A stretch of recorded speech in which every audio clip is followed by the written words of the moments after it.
नमस्ते प्यारे बच्चों, आप सभी का हमारे ऑनलाइन यूट्यूब चैनल पर हार्दिक स्वागत है। प्रिय विद्यार्थियों, आज हम बात करेंगे आपके राजस्थान बोर्ड परीक्षा 2024 के अंतर्गत आज कक्षा 12 का जो पेपर हुआ है पॉलिटिकल साइंस यानी कि राजनीति विज्ञान की आंसर की के बारे में एकदम सटीक आंसर की हम आपको बताने वाले हैं। तो वीडियो को शुरू से लेकर अंत तक आप पूरा जरूर देखिएगा।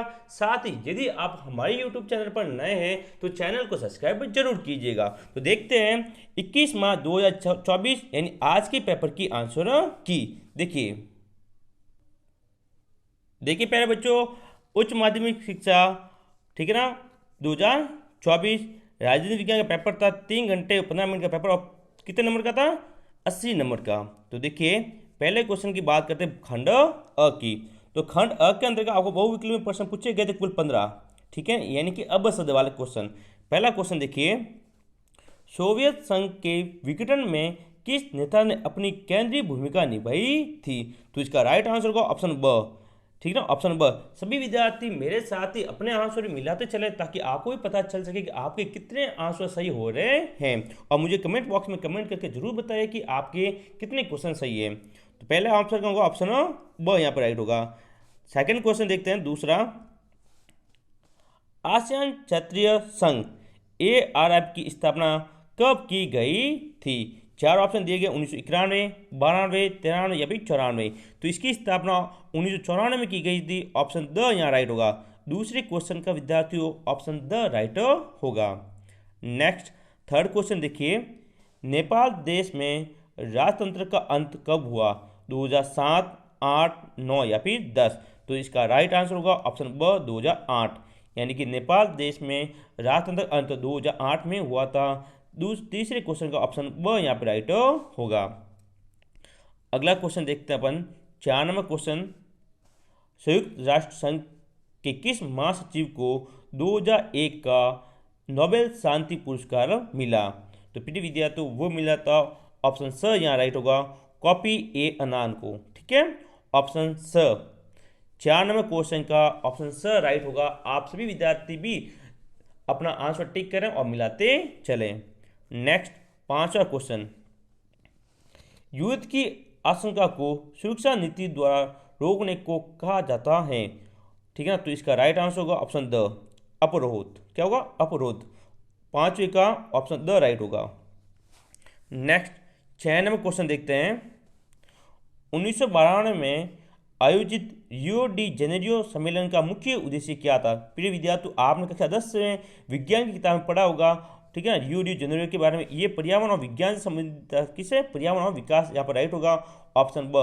6 क्वेश्चन का राइट आंसर होगा ऑप्शन ब, ठीक है। अगला क्वेश्चन देखते हैं, वर्ल्ड सोशल फोरम की प्रथम बैठक किस देश में हुई? ब्राजील, जापान, भारत या श्रीलंका? तो प्रिय विद्यार्थी इसका राइट आंसर होगा ऑप्शन अ, ब्राजील में। क्या हुई थी? ऑप्शन अ। 7वें क्वेश्चन का ऑप्शन अ यहाँ राइट होगा। नेक्स्ट 8वां क्वेश्चन, मेघालय राज्य का निर्माण किस वर्ष हुआ? मेघालय राज्य कब बना था? तो 1969, 70, 71 या फिर 72। तो इसका राइट आंसर होगा ऑप्शन ब, 1970 में ये राज्य बना था। 8वें का ऑप्शन ब राइट होगा। क्या का? ऑप्शन ब। आगे चलते हैं। प्रिय विद्यार्थियों आपके जितने भी दोस्त सभी दोस्तों के साथ वीडियो को शेयर जरूर कीजिएगा। 9 नंबर क्वेश्चन है, संयुक्त राष्ट्र में मानवाधिकार परिषद की स्थापना कब हुई थी? 2005 में, 2006, 2007 या फिर 2008? तो इसका राइट आंसर होगा ऑप्शन ब, 2006 के अंतर्गत इसकी स्थापना हुई थी। कब हुई थी विद्यार्थियों? 2006 में। नेक्स्ट 10वां क्वेश्चन देखिए, दूसरी पंचवर्षीय योजना के योजनाकार कौन थे? तो इसका राइट आंसर ऑप्शन ब होगा, PC महालनोबिस, ठीक है, ऑप्शन ब राइट होगा। 11वां क्वेश्चन, नीति निर्देश सिद्धांत के हवाले से भारतीय संविधान के किस अनुच्छेद में अंतर्राष्ट्रीय शांति सुरक्षा को बढ़ावा देने हेतु कहा गया है? ऑप्शन देखिए, अनुच्छेद 51, अनुच्छेद 56, अनुच्छेद 74 या फिर अनुच्छेद 76। तो अपने इस क्वेश्चन का आंसर होगा ऑप्शन अ, अनुच्छेद 51। क्या होगा? ऑप्शन अ राइट होगा 11वें क्वेश्चन का। आगे चलें, अगला क्वेश्चन देखते हैं, भारत में लोकसभा के किस चुनाव से गठबंधन की राजनीति की शुरुआत हुई? तो वो हुई थी 1977। ऑप्शन स यहाँ राइट होगा। 12वीं क्वेश्चन का सभी विद्यार्थी ऑप्शन स टिक करें और स राइट होगा। आप भी अपना जो है वो मिलाएं। अगला क्वेश्चन देखते हैं 14वें नंबर पर, 13वें क्वेश्चन का। 1974 की रेल हड़ताल भारत के किस नेता के नेतृत्व में हुई थी? ऑप्शन है राम मोहन लोहिया, जयप्रकाश नारायण, मोरारजी देसाई या भी जॉर्ज फर्नांडिस। तो इसका राइट आंसर होगा ऑप्शन द। क्या होगा? ऑप्शन द यहाँ पे राइट होगा। पीटी विद्यार्थी बिल्कुल सटीक आंसर मैं बता रहा हूँ, बिल्कुल सही है सारे आंसर, तो ऑप्शन द राइट होगा। तो यहाँ पे अपने 13 क्वेश्चन हमारे हल किए। अगले क्वेश्चन की बात करते हैं। देखिए आशु, क्या आशु छात्र संगठन किस राज्य में सक्रिय है? असम, मिजोरम, गुजरात या मणिपुर। तो इसका राइट आंसर होगा ऑप्शन अ असम। क्या होगा विद्यार्थियों? ऑप्शन अ यहाँ पे राइट होगा। अगला वो अपना अंतिम क्वेश्चन है 15वां, वो है बामसेफ का गठन कब हुआ था? बामसेफ का गठन कब हुआ था? तो फिर विद्यार्थियों इसका राइट आंसर होगा ऑप्शन ब। क्या होगा? ऑप्शन ब राइट होगा 1978 में, 1978 में। तो प्रिय विद्यार्थियों इस प्रकार से मैंने आपको क्वेश्चन 1 से लगाकर 15 जो क्वेश्चन थे उसके बारे में मैंने आपको हल करवाए, सभी के आंसर हम बताए। अब बात करेंगे हम अपने दूसरे क्वेश्चन की, जिसका नाम रिक्त स्थान की पूर्ति कीजिए। दूसरा क्या है? रिक्त स्थान की पूर्ति कीजिए। तो पहला क्वेश्चन देखिए, पूर्वी जर्मनी की आम जनता ने सन खालिजगा में बेल्सी की दीवार को गिरा दिया। कब गिरा था? तो वो गिरा था 1989 में। कब गिरा था विद्यार्थियों? 1989 में इसको गिरा दिया था। दूसरा क्वेश्चन है, भारत श्रीलंका सरकार और तमिलों के बीच रिश्तों को सामान्य करने के लिए भारत ने 1987 में खालिजगा भेजी। तो यहाँ पे इसका जो करेक्ट आंसर परफेक्ट मेरे को मिला नहीं, इसलिए मैं इसका आंसर नहीं बताऊंगा। थर्ड क्वेश्चन देखिए, सुरक्षा की अपानवीय धारणा को खालिजगा कहा जाता है, उसको कहा जाता है मानवता की सुरक्षा। क्या कहा जाता है? इसमें दो ऑप्शन आ सकते हैं, एक तो लिख सकते हैं मानवता की सुरक्षा, मानवता की सुरक्षा, और दूसरा आप विश्व सुरक्षा भी लिख सकते हैं। इसमें क्या? विश्व सुरक्षा, दोनों खालिजगा यहाँ पर राइट होगी। ठीक है, मानवता की सुरक्षा और विश्व सुरक्षा दोनों यहाँ पर राइट होगी। किसी विद्यार्थी को क्वेश्चन में 2 का आंसर पता हो वो हमें कमेंट बॉक्स में कमेंट करके जरूर बताएं। थर्ड देखिए, थर्ड हो चुका है 4 नंबर, वर्ल्ड सोशल फोरम की चौथी बैठक सन खालिजगा में मुंबई में हुई थी। कब हुई थी? वो हुई थी 2004 में। कब हुई थी? 2004 में हुई थी। पांचवा, 1956 में राज्य पुनर्गठन अधिनियम के आधार पर खालिजगा राज्य और खालिजगा केंद्र शासित प्रदेश बनाए गए। तो कुल 14 राज्य बनाए गए थे और 6 केंद्र शासित प्रदेश बनाए गए थे। अगला क्वेश्चन है 7वां, इकोनॉमिक्स ऑफ परमानेंट के लेखक खालिजगा हैं, कौन है? तो इसके लेखक तो विद्यार्थी जे.सी. कुमारप्पा। जे.सी. कुमारप्पा, ठीक है, ये इसके लेखक थे। और अगला क्वेश्चन है 7वां, नागालैंड को राज्य का दर्जा सन खालिजगा मिला था। तो कब मिला था? 1963 में। कब मिला था? 1963 में। और डेट पूछते तो 1 दिसंबर। कब मिला था विद्यार्थियों? 1 दिसंबर 1963 को। लेकिन यहाँ पर सन पूछा गया है तो आपको केवल 1963 यहाँ पर करना था। क्या करना था? 1963 करना था।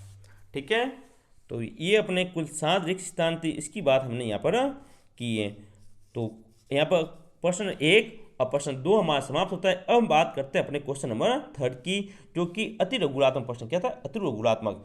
पहला क्वेश्चन है, जर्मनी का एकीकरण कब हुआ? तो प्रिय विद्यार्थी ऐसे देखिए, जर्मनी के फर्स्ट एकीकरण 1971 में हुआ था, लेकिन जो हमारी बुक्स हैं उसके अंतर्गत 2 यानी 1966 से लगाकर, ठीक है ना, 1871 सॉरी 1866 से लगा 1871 तक बताया गया है। तो आप ऐसा लिख सकते हैं कि जर्मनी का एकीकरण कब हुआ था? 1866 से लगाकर 1871 तक हुआ था।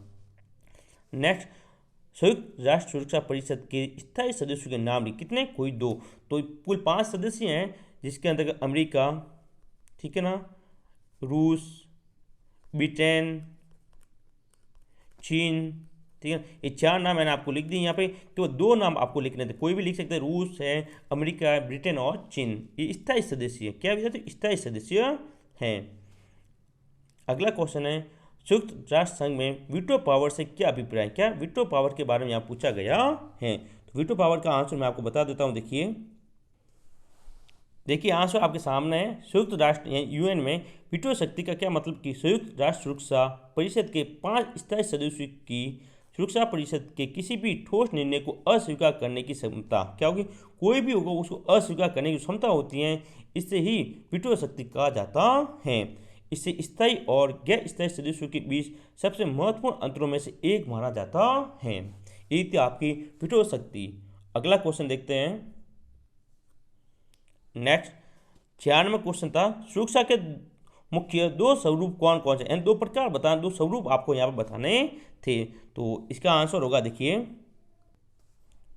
केवल 2 स्वरूप यहाँ पूछे गए। तो एक आप लिख सकते हैं इक्विटी लिख सकते हैं, क्योंकि जो धारकों को स्वामित्व अधिकार प्रदान करती है। दूसरा है ऋण, तो अनिवार्य रूप से आवर्तिक भुगतान के साथ चुकाया गया। ठीक है, ये 2 यहाँ पर लिखनी थी। नेक्स्ट, ठीक है, यहाँ पर 3 बताई गई थी। अगला क्वेश्चन है, वैश्विक मामलों से सरोकार रखने वाले क्लब ऑफ रोम द्वारा प्रकाशित पुस्तक का नाम। तो इसका पुस्तक का नाम था लिमिट्स टू ग्रोथ। ठीक है, और ये 1972 में प्रकाशित की गई। कब की गई थी? 1972 में इसको प्रकाशित किया गया था। 96वां सवाल है, भारत में मूल निवासी किन्हें कहा गया है? तो प्रीवियस भारत में मूल निवासी आदिवासियों कहा गया। किसको कहा गया है? आदिवासी को भारत का मूल निवासी कहा गया है। ठीक है, अगला क्वेश्चन देखते हैं, वैश्वीकरण का अर्थ बताइए। किसका? वैश्वीकरण का। तो इसका अभी थोड़ा बड़ा क्वेश्चन, अभी इसका अर्थ मैं तो बताऊंगा, पहले छोटे छोटे क्वेश्चन इसका मैं आपको आंसर बता देता हूं। कि 8वां क्वेश्चन है, भारत में भाषा के आधार पर सर्वप्रथम किस राज्य का निर्माण हुआ? तो वो हुआ था आंध्र प्रदेश का। किसका हुआ था विद्यार्थियों? आंध्र प्रदेश। कब हुआ था? 1953 में। ठीक है, 8 होगा आंध्र प्रदेश। जो छोटे क्वेश्चन उसका आंसर बता दूं। फिर मैं 7वां क्वेश्चन और अपना जो वामपंथ से क्या अभिप्राय, इसको भी बताएंगे दोनों। 10वां क्वेश्चन है, भारत में 7 महीनों का भाग किस क्षेत्र को कहा जाता है? वो है पूर्वोत्तर। कौन सा विद्यार्थियों?